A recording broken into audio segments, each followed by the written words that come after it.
Allah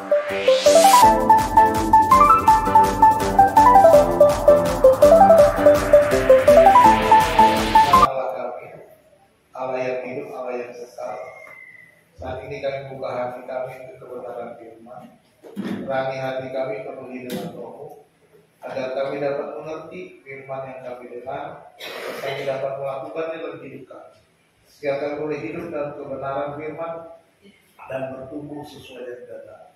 Pakai hamba-Mu Tuhan, nyatakan kuasa dan firman. Di dalam nama Yesus Kristus kami siap menerima firman. Haleluya. Amin. Silakan duduk. Salam. Salam. Puji nama Tuhan.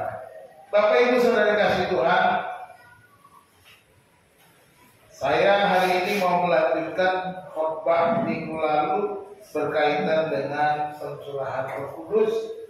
Kita akan belajar bersama-sama dari gereja mula-mula, yaitu orang percaya yang dipenuhi oleh Roh Kudus, ya, orang percaya yang dipenuhi oleh Roh Kudus.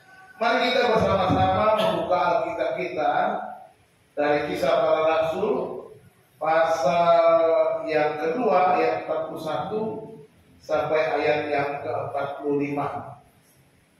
Kisah Para Rasul pasal 2 ayat 41-45. Ini adalah peristiwa setelah Petrus berkhotbah dan kemudian orang-orang percaya bertambah.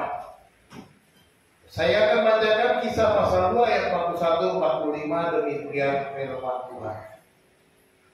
Orang-orang yang menerima perkataannya itu memberi diri dibaptis, dan pada hari itu jumlah mereka bertambah kira-kira 3.000 jiwa.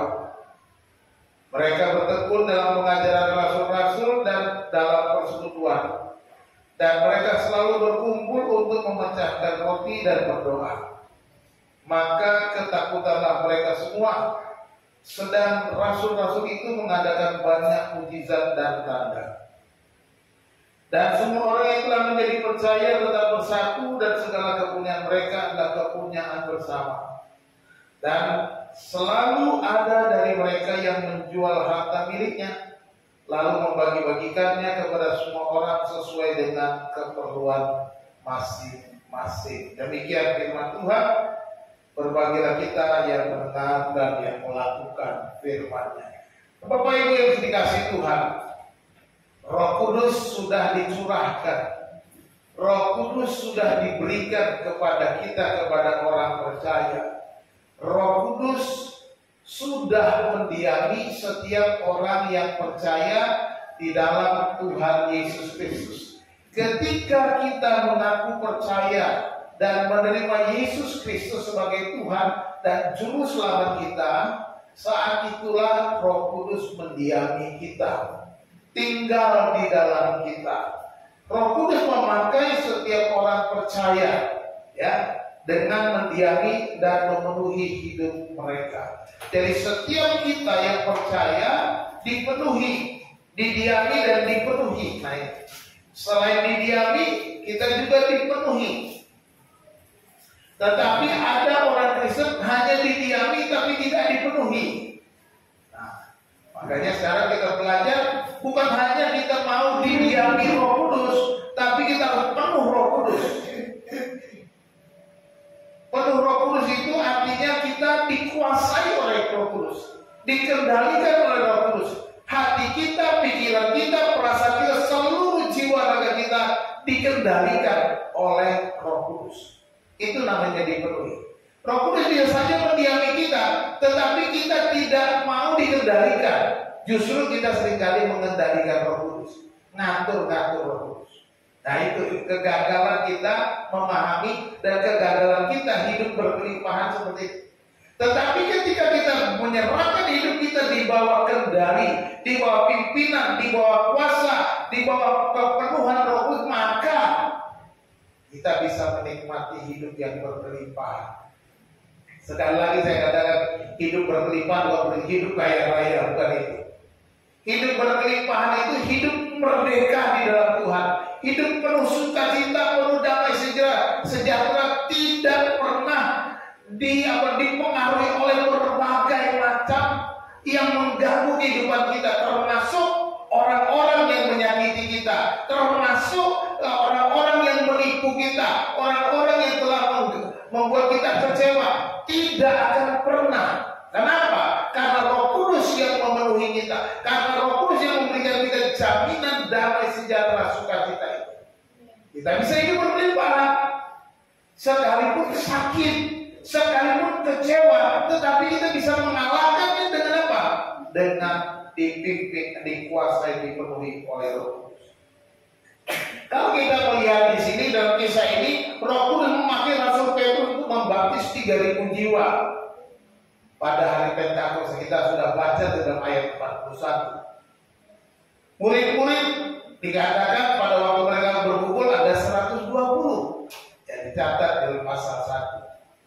Tetapi kemudian Petrus berkhotbah pada hari Pentakosta itu ada 3.000 jiwa mengambil keputusan. Mereka semua memberi diri dibaptis. Artinya mereka didiami Roh Kudus. Tetapi menariknya tidak berhenti sampai di situ. Roh Kudus bekerja di dalam orang percaya yang sudah bertobat itu. Nah, ini penting. Jadi jangan juga kita sebagai orang percaya masa kini jangan hanya berhenti stuck. Saya yang penting sudah didiami Roh Kudus sudah cukup. Nah, kita harus berusaha supaya hidup kita dipenuhi Roh Kudus, supaya Roh Kudus itulah yang mengendalikan kita, mengatur kita, memimpin kita, menuntun hidup kita di dalam kemenangan, mengalahkan semua perasaan, pikiran, dan juga mengalahkan semua orang-orang yang memusuhi kita. Ini yang harus kita perhatikan. Dan kita perhatikan di situ bahwa di dalam kisah ini Roh Kudus memakai semua orang percaya. Bukan cuma 12 rasul itu. Semua orang yang mau percaya, yang mau menyerahkan hidupnya di bawah pimpinan Roh akan dipenuhi, akan dikuasainya. Demikian juga kita pada masa kini, Roh Kudus berkenan mau untuk memakai kita bagi kemuliaan Tuhan. Amin. Jadi ini yang harus kita lakukan. Kita harus serahkan hidup kita di bawah pimpinan siapa? Roh Kudus. Kita melihat ada 3 perkara tanda dipenuhi Roh Kudus. Ya. Ada 3 perkara tanda dipenuhi Roh Kudus yang kita lihat di dalam gereja mula-mula pada waktu itu. Kita perhatikan bahwa Roh Kudus itu bekerja di dalam dan melalui orang percaya itu.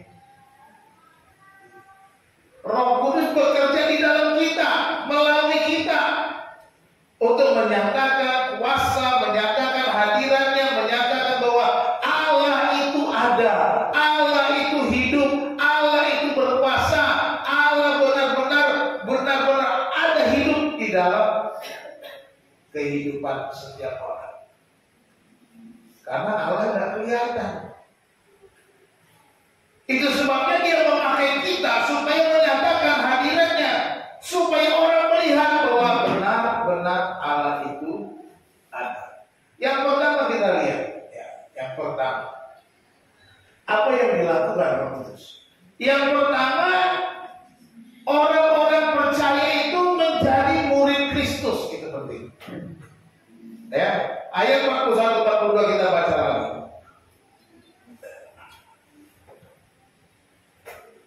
Orang-orang yang menerima perkataannya itu, Petrus berkhotbah. Orang-orang apa menerima perkataan Petrus. Khotbah Petrus diterima, memberi diri dibaptis, dan pada hari itu jumlah mereka bertambah kira-kira 3.000 jiwa. Mereka bertekun dalam pengajaran rasul-rasul dan dalam persekutuan, dan mereka selalu berkumpul untuk memecahkan roti dan berdoa. Perhatikan, inilah sifat atau bukti seorang murid Yesus. Ketika mereka menerima, percaya, mengaku benar apa yang dikatakan Petrus, mereka menerimanya dan mereka mengambil keputusan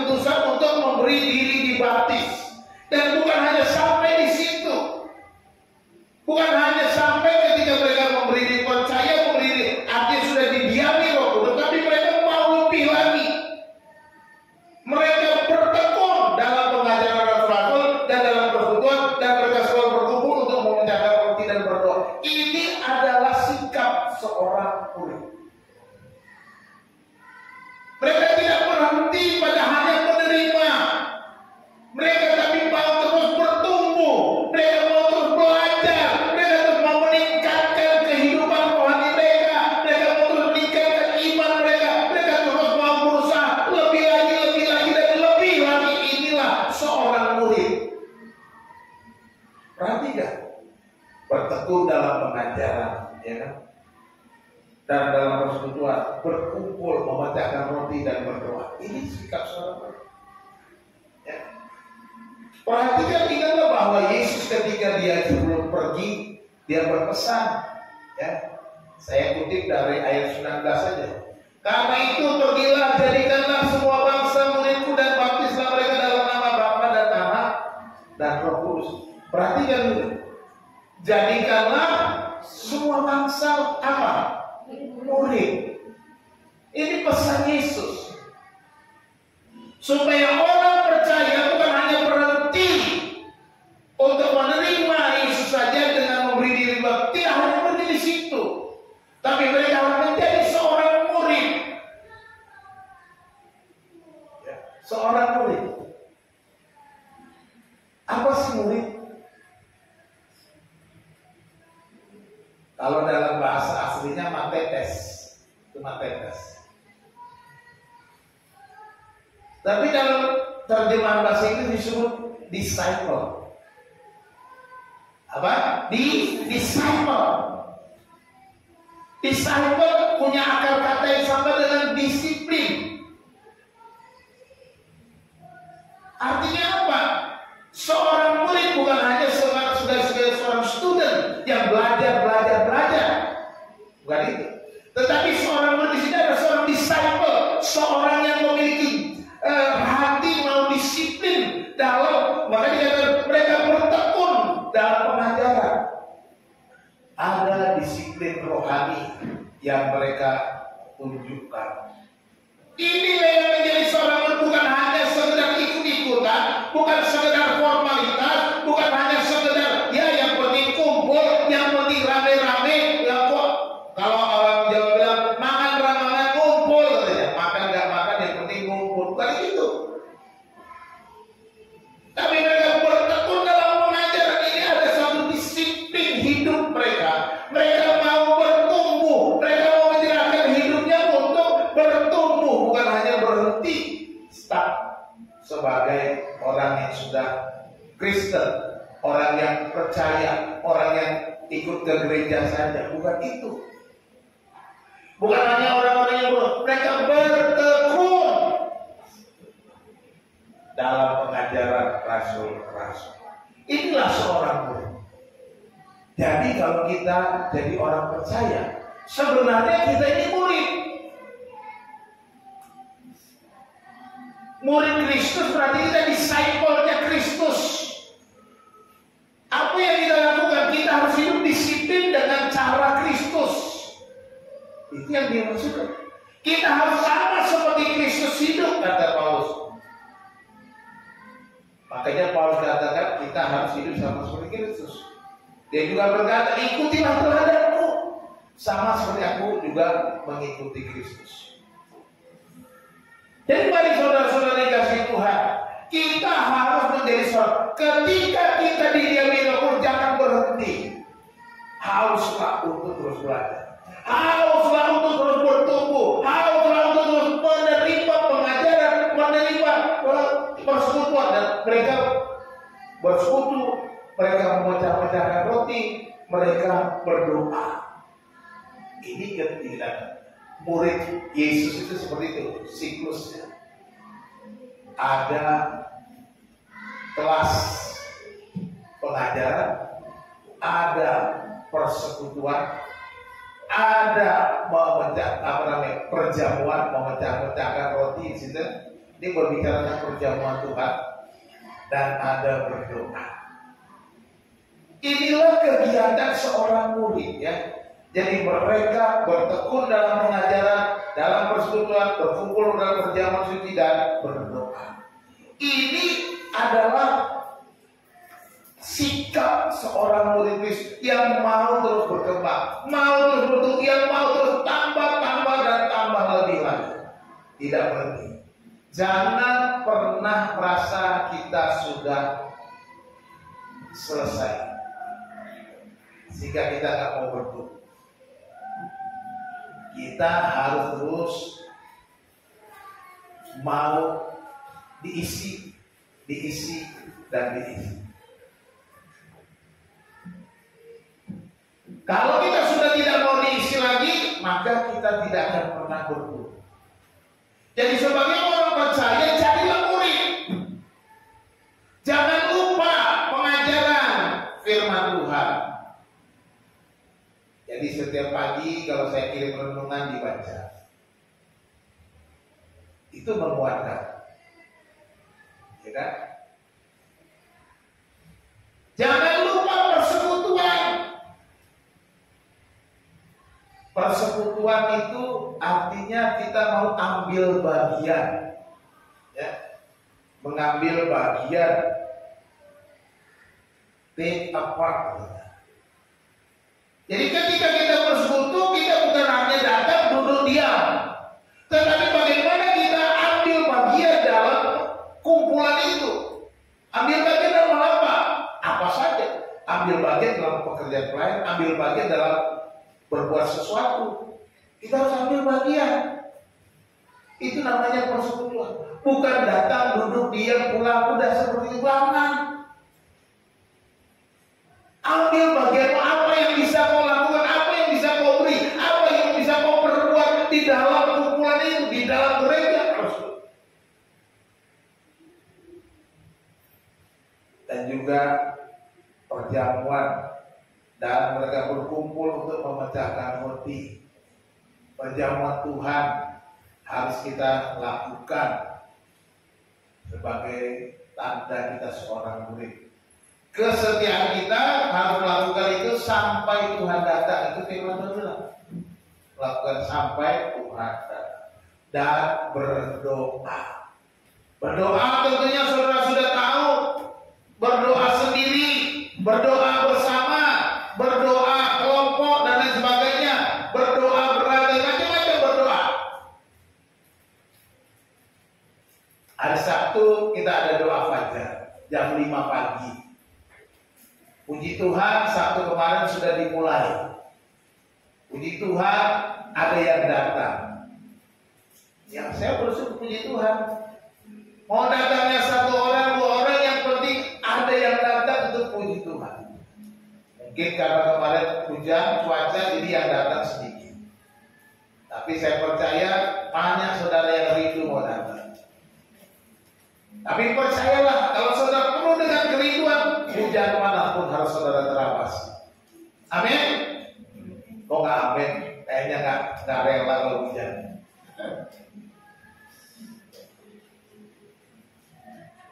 Repot ini kalau nggak rela. Doa, berdoa. Tidak ada alasan untuk berdoa.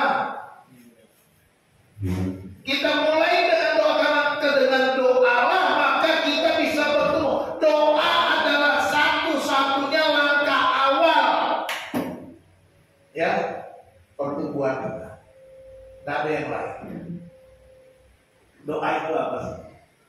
Doa itu artinya ketundukan kita kepada Tuhan. Doa itu artinya kebergantungan kita kepada Tuhan. Aku ini gak ada apa-apa kalau gak ada Tuhan. Jemaat ini gak ada apa-apa kalau gak ada Tuhan. Walaupun ada pendetanya, kalau gak ada Tuhan, jemaat ini gak ada apa-apanya. Jangan sombong pendetanya. Walaupun ada pengurusnya hebat-hebat, kaya raya, pinter-pinter, tapi kalau nggak ada Tuhan, nggak ada apa-apanya gereja ini. Ya, jadi jangan ada yang merasa paling hebat. Saya yang paling hebat, saya yang paling banyak nyumbang, saya yang paling rajin. Tidak ada. Buang itu semua. Yang kita butuhkan adalah Tuhan saja. Jangan ada yang lain. Jangan tukar Tuhan dengan kesombongan. Jangan tukar Tuhan dengan kesombongan. Jadilah murid Yesus. Berdoa itu menjadi satu momen yang paling penting. Kalau saudara merasa butuh Tuhan, berdoa.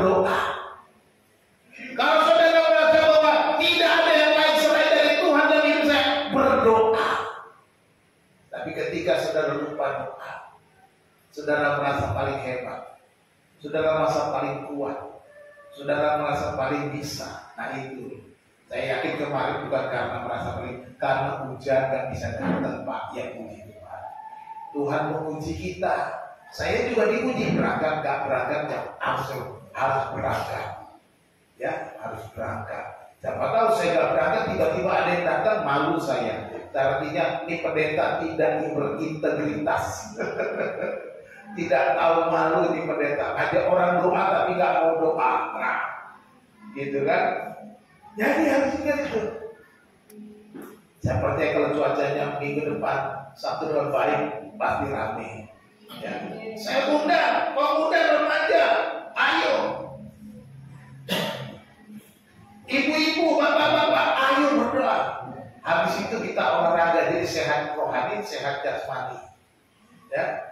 Kita bisa senam, kemarin kami senam bertiga, senamnya sajuju. Ya, doa inilah yang namanya murid Kristus. Nah ini dikerjakan siapa? Dikerjakan Roh Kudus. Roh Kudus yang mendiami mereka, mereka dipenuhi sehingga mereka bertekun dalam pengajaran, dalam persekutuan, berkumpul dalam perjamuan Tuhan dan berdoa. Ini yang dikerjakan oleh Roh Kudus. Ya, Roh Kudus pasti menggerakkan saudara kan. Ayo doa kan gitu kan. Tapi saudara, ya Tuhan nanti dulu Tuhan tunggu hujannya berhenti Tuhan. Hujannya nggak berhenti ya udah. Maaf ya Tuhan, saya nggak jadi berangkat. Ya, berangkat ya nggak apa-apa. Lain kali jangan begitu ya. Gitu kan. Yang kedua, pekerjaan perkara yang kedua, orang percaya di penuh Roh Kudus itu hidup dalam persaudaraan. Ini penting. Hidup dalam apa? Persaudaraan. Ayat 43-44. Maka ketakutanlah mereka semua saudara-saudara itu mengadakan banyak mukjizat dan tanda. Ayat 44 ini. Perhatikan. Dan semua orang yang telah menjadi percaya tentang apa? Bersatu. Dan segala kepunyaan mereka adalah kepunyaan siapa? Bersama. Bisa begitu kenapa? Karena ada persaudaraan. Coba, misalnya, ini gak usah, ya contohnya si Putra sama si Rahel. Rahel, aku pinjam motornya ya. Rahel bilang, nggak bisa. Emang lu ngapain pinjam motor gua? Kira-kira gitu kan? Nggak yakin saya. Rahel, mau kemana Putra? Pas pagi gitu kan? Ya udah, pakai dulu deh. Tapi jangan lama-lama, aku sudah lagi mau pergi ke sini mau. Kenapa? Kenapa Rahel mau membeli? Merasa bersaudara. Tapi kalau misalnya tukang parkir di sana, Rahel aku pinjam motornya. Itu nggak beneran, nggak kenal, nggak ada tahu.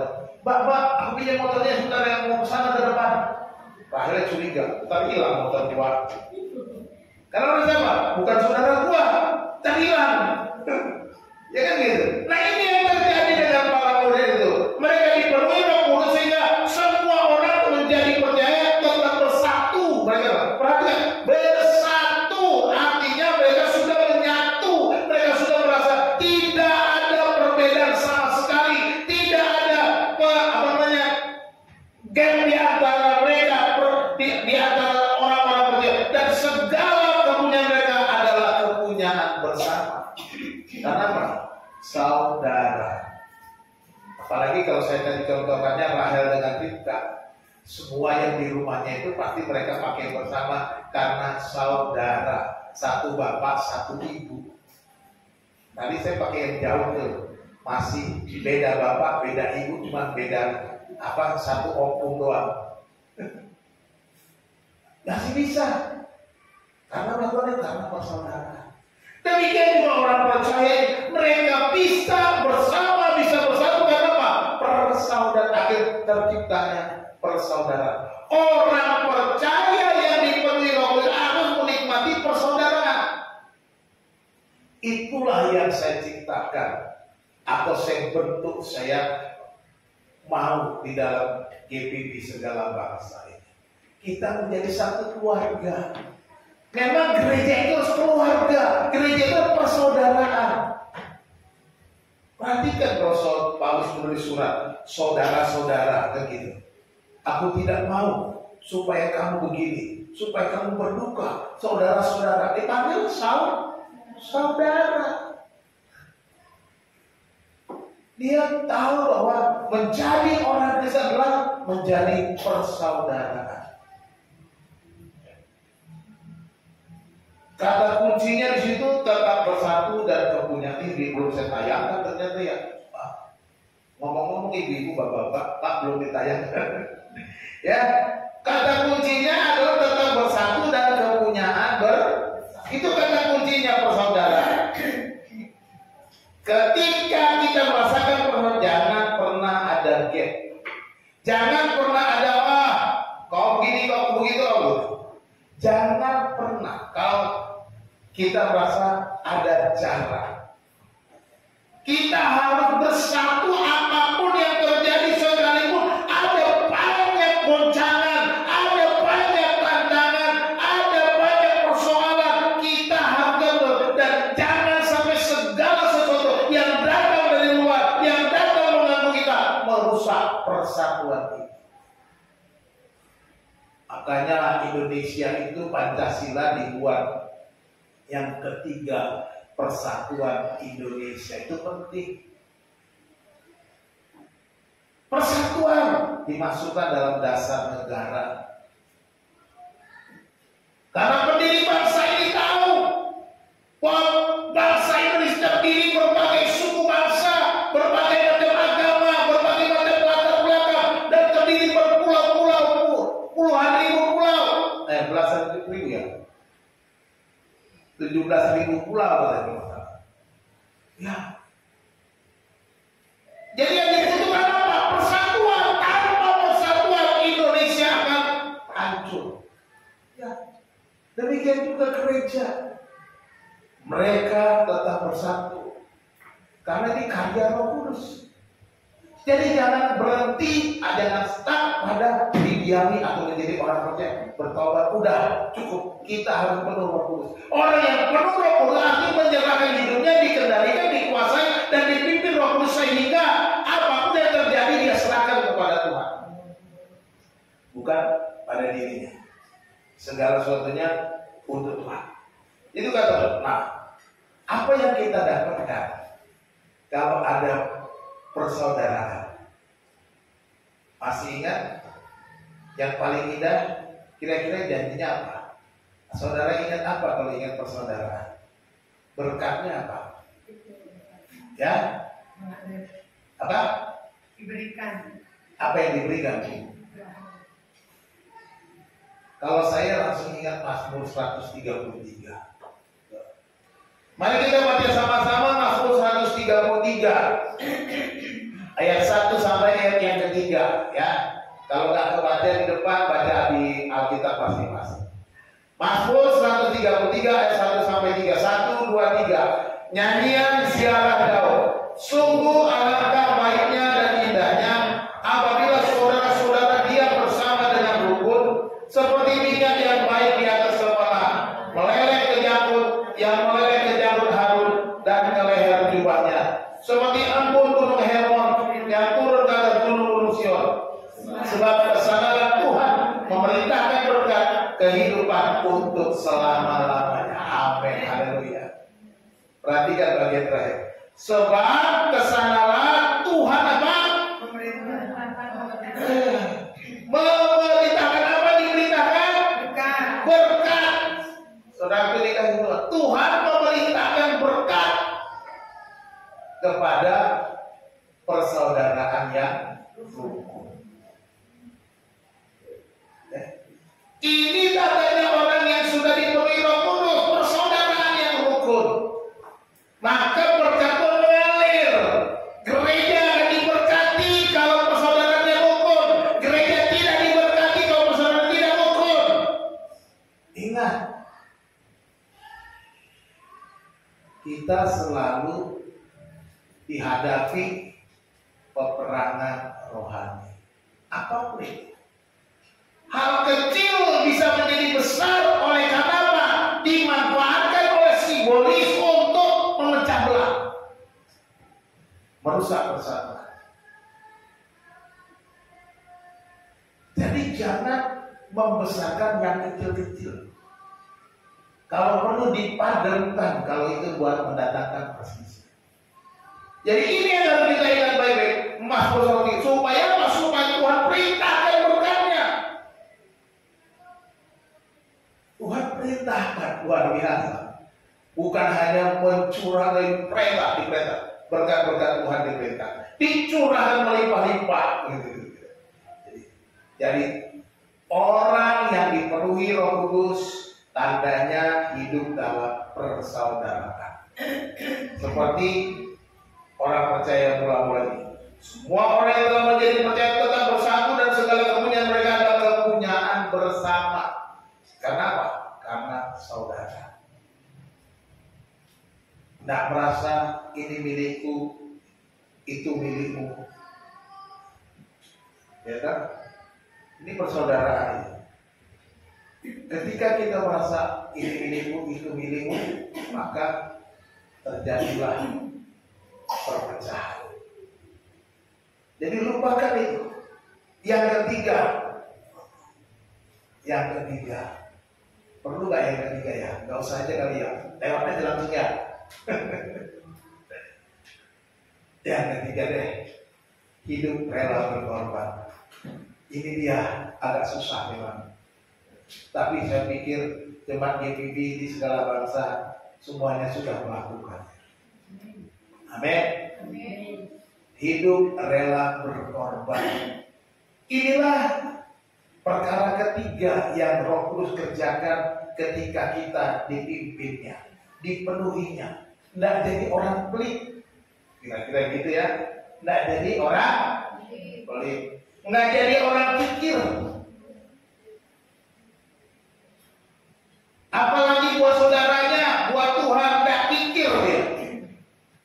Hidup rela berkorban. Ke ayat 45. Dan selalu ada dari mereka yang menjual harta miliknya, lalu membagi-bagikannya kepada semua orang sesuai dengan keperluan masing-masing. Ini pengorbanan, korban, berkorban. Selalu ada, berarti nggak semua. Ya, selalu ada, kan ada yang terima, ada yang memberi kan gitu. Tapi kita perhatikan tuh, selalu ada dari mereka yang menjual harta miliknya. Jual, saya pikir bukan dijual semuanya. Walaupun ada seperti Ananias dan Safira dan kisah nantinya ya, dia jual semuanya tapi dia jual sebagian tapi ngaku ini semuanya. Mau cari nama, akhirnya kena hukuman. Jadi lakukan pengorbanan semampu kita berkorban. Ya, jangan malah seperti Ananias dan Safira mau berkorban, tapi pura-pura itu bukan pengorbanan. Supaya dianggap sudah hebat, berkorban besar. Ini semua, apa benar ini semua? Semua mati kau. Datang lagi istrinya, apa ini semua? Ya itu semua mati kau, nyusul suamimu. Kayak gitu, kira-kira gitu. Ringkasnya gitu, matilah Ananias dan Safira. Itu gereja baru bertumbuh. Coba Tuhan berlakukan sekarang. Jemaat saya habis. Kalau dihukum langsung sama Tuhan, langsung mati-mati itu repot. Bohong dikit mati, waduh. Nah itu hati-hati kita. Sekarang untung kita nggak dibuat begitu lagi. Jangan pernah bohong deh, pokoknya. Ya, hati-hati. Walaupun ini bukan zaman gereja mula-mula, siapa tahu saudara bohong besok mati. Hati-hati gitu. Bisa aja. Kita mulai mereka rela berkorban ya. Perhatikan gitu, rela berkorban, mereka menjual harta miliknya, mereka membagi-bagikannya. Ini pengorbanan. Menjual harta miliknya, membagi-bagikannya kepada yang memerlukan ya, sesuai dengan keperluan masing-masing. Jadi ini rela berkorban.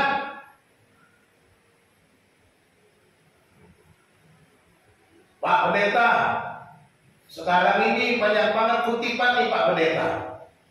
Iuran diakonia, iuran rumah ibadah, iuran Natal, iuran itu ini. Wah, pusing Pak Pendeta.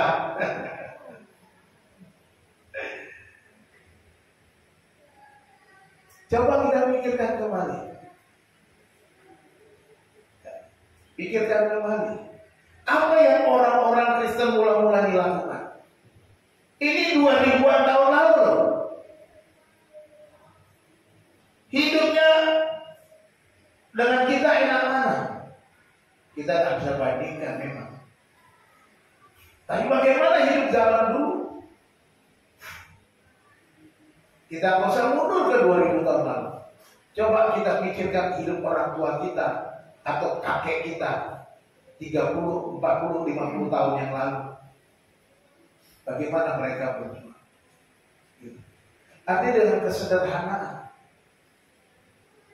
Mari kita juga dengan segala keberadaan kita, dengan kesederhanaan kita mau rela berkorban. Apapun. Karena mereka tidak memandang kepada kepentingan diri sendiri, tapi memandang kepada Tuhan, memandang kepada kepentingan sesama, memandang kepada orang lain. Itu membuat mereka rela berkorban. Ya. Mereka tidak mempertahankan kepentingan diri sendiri, tetapi mereka mementingkan kepentingan orang lain. Itu juga dikatakan oleh Paulus dalam Filipi pasal 2 ayat 3 dan 4. Dengan tidak mencari kepentingan sendiri atau pujian yang sia-sia, sebaliknya hendaklah dengan rendah hati yang seorang menganggap yang lain lebih utama daripada dirinya sendiri, dan janganlah tiap-tiap orang hanya memperhatikan kepentingannya sendiri, tetapi kepentingan orang lain juga. Inilah Paulus mengingatkan kepada gereja Filipi juga. Perhatikan kepentingan orang lain, jangan hanya mementingkan diri sendiri. Gereja di Korintus juga ditegur oleh Rasul Paulus karena ada waktu mereka kumpul, mereka mementingkan diri sendiri. Ketika kumpul ada perjamuan kasih, buat menjual makan, ada perjamuan Tuhan. Kalau kita baca kitab 1 Korintus itu, ada yang dengan rakusnya untuk menghabiskan, ada yang gak peduli orang lain. Nah ini gereja di Filipi diingatkan supaya rendah hati, yang seorang menganggap yang lain lebih utama daripada dirinya sendiri. Janganlah tiap-tiap orang hanya memperhatikan kepentingannya sendiri, tetapi kepentingan orang lain juga. Ini yang dilakukan oleh gereja mula-mula.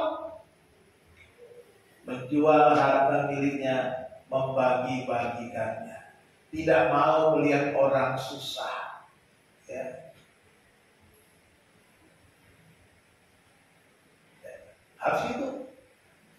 Jangan kita senang melihat orang susah, apalagi kita di dalam satu keluarga. Coba di sini kalau saya mau tanya, di anggota keluargamu, kalau ada anggota keluargamu yang lagi susah, lagi sakit nggak rasanya? Sakit.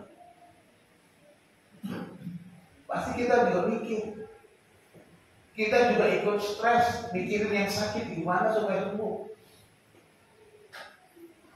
Demikian juga kita, kalau kita merasakan poin kedua dari persaudaraan, kita harus rela berkorban. Karena apa? Kita bisa merasakan itu karena apa? Kita juga harus mementingkan kepentingan teman-teman kita, saudara seiman.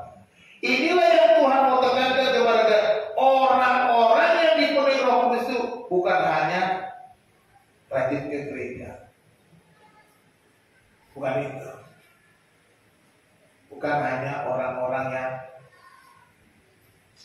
duduk manis, ya. Tetapi orang-orang yang menjadi murid. Kalau jadi murid, saudara harus terus bertumbuh. Menjadi murid, saudara ambil bagian dalam pekerjaan Tuhan. Menjadi murid, saudara mengambil tempat di mana saudara bisa melakukan sesuatu. Jangan pernah menolak, karena sudah jadi murid. Sekarang mereka persekutuan, pengajaran, perjamuan Tuhan, berdoa jadi satu. Itu sama.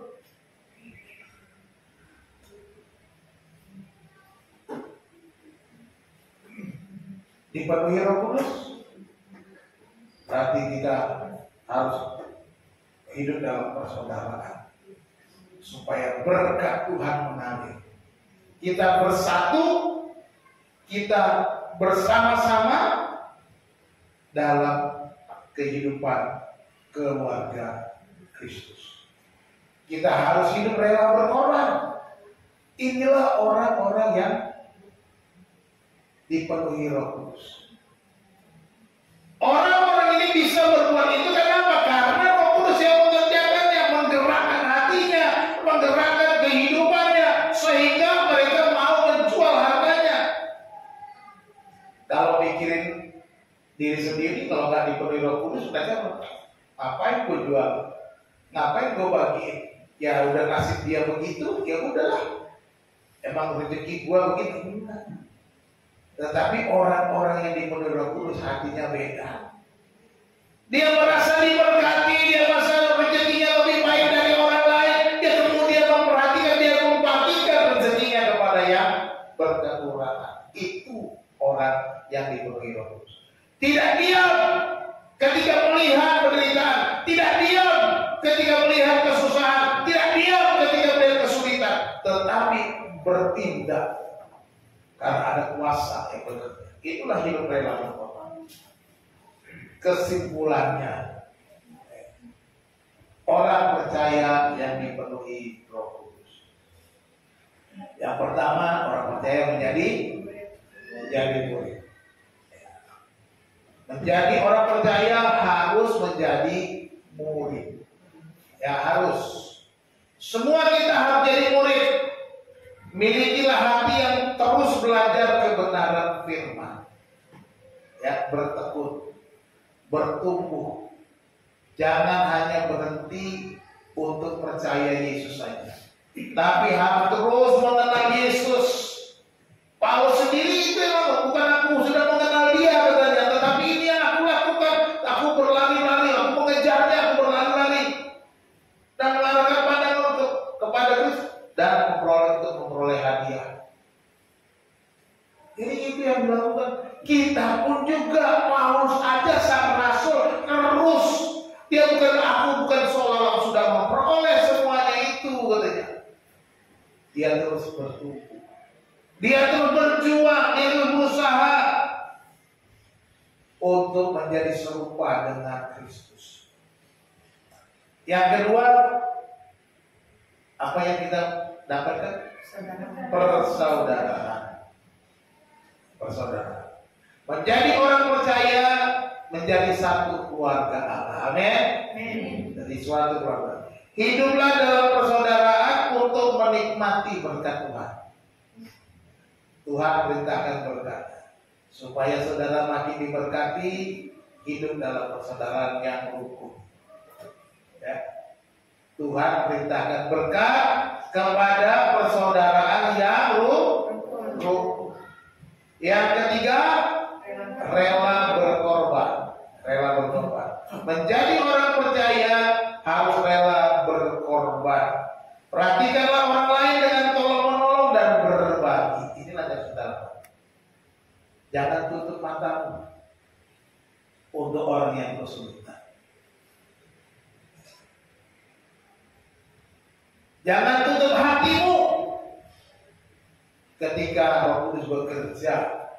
Katakan beri, maka kau harus beri. Jangan tutup kesempatan. Roh Kudus bekerja,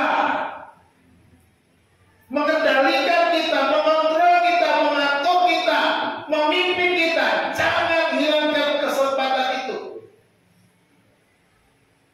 Biarkan dia bekerja. Tuhan Yesus memberkati kita. Kita berdoa. Bapa di dalam surga, terima kasih. Kami sudah mendengar kebenaran firman. agar kami sebagai orang percaya tidak berhenti hanya percaya dan menerima Yesus, tapi kami harus menjalani hidup kami di bawah kontrol Roh Kudus, di bawah pimpinan Roh Kudus, di bawah kuasa Roh Kudus, di bawah kendali Roh Kudus yang memimpin kami, memenuhi kami, menuntun kami, menggerakkan kami melakukan kebenaran, melakukan firman Tuhan, agar kami menjadi seorang murid dan kami hidup dalam persaudaraan dan juga rela berkorban bagi sesama kami. Tuhan, ampunilah segala kelemahan-kelemahan kami.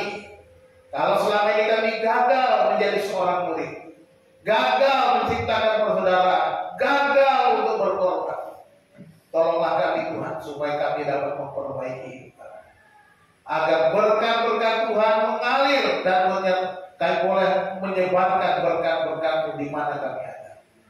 Terima kasih Bapa Surgawi, terima kasih untuk firman Tuhan. Kami percaya Roh Kudus kami sudah terima.